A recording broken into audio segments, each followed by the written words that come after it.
nous allons parler des aliments impurs et purs, ceux dont Dieu ne veut pas que nous mangeons et ceux dont Dieu veut que nous mangeons. Il faut comprendre que les enfants d'Israël représentent une nation sainte aux yeux de Dieu, une nation consacrée à l'Éternel, des prêtres, un royaume. Donc Dieu attend des enfants d'Israël d'avoir un niveau de sainteté comme lui, d'être vraiment à son image, d'accord?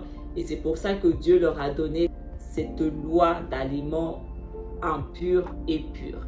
J'ai mangé certains de ces aliments et Dieu m'a demandé d'arrêter d'en manger. Parce qu'en tant qu'enfants d'Israël, nous ne devons pas manger d'aliments impurs. Les chrétiens vont commencer à venir dire « Oui, Paul dit ceci, que nanana ». Je m'adresse aux enfants d'Israël. Je ne m'adresse pas aux païens.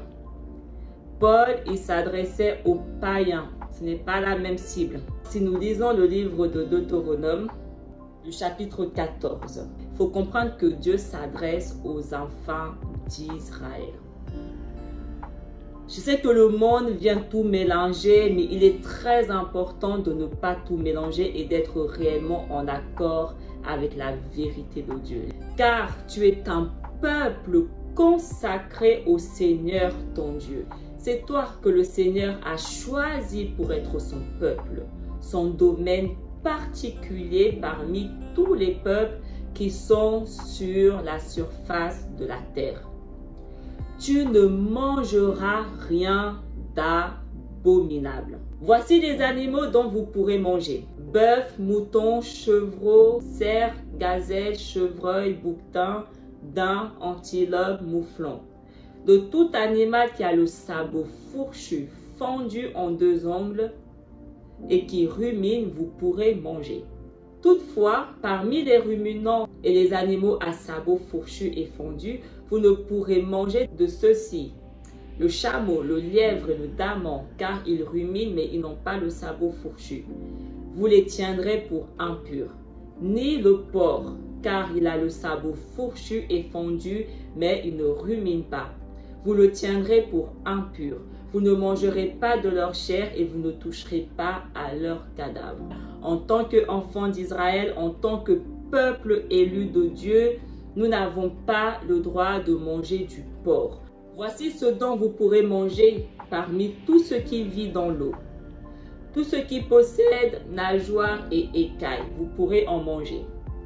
Mais vous ne mangerez pas de ceux qui ne possèdent ni nageoires ni écailles. Vous les tiendrez pour impurs. Nous avons le droit de manger uniquement des poissons qui ont des nageoires et des écailles. En dehors de ça, ils sont tous impurs. Les fruits de mer, impurs. Moi, je mangeais des fruits de mer. Récemment encore, j'en mangeais. Je mangeais des crevettes. Et Dieu m'a demandé clairement, en rêve, que j'arrête de manger ça.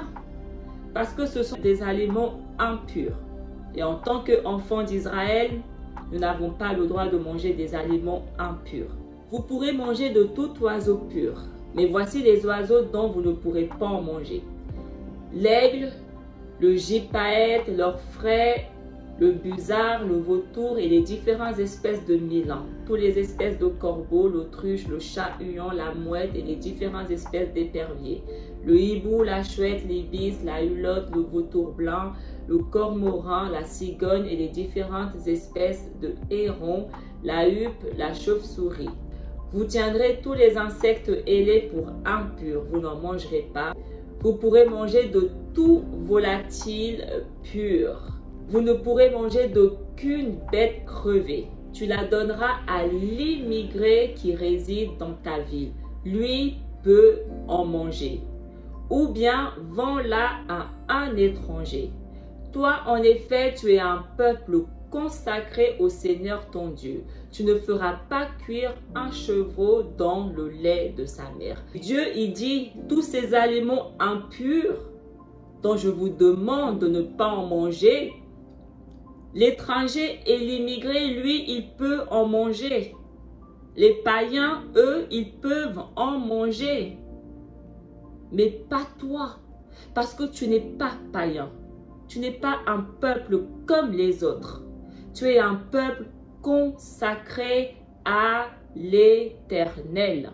Et c'est pour ça que Paul, dans ses lettres, il disait aux païens qu'ils avaient le droit de manger parce que c'est ce que la parole de Dieu dit. Donc voilà, je voulais vraiment partager cette vidéo. Enfants d'Israël, il est vraiment temps que vous sachiez déjà qui vous êtes en Dieu.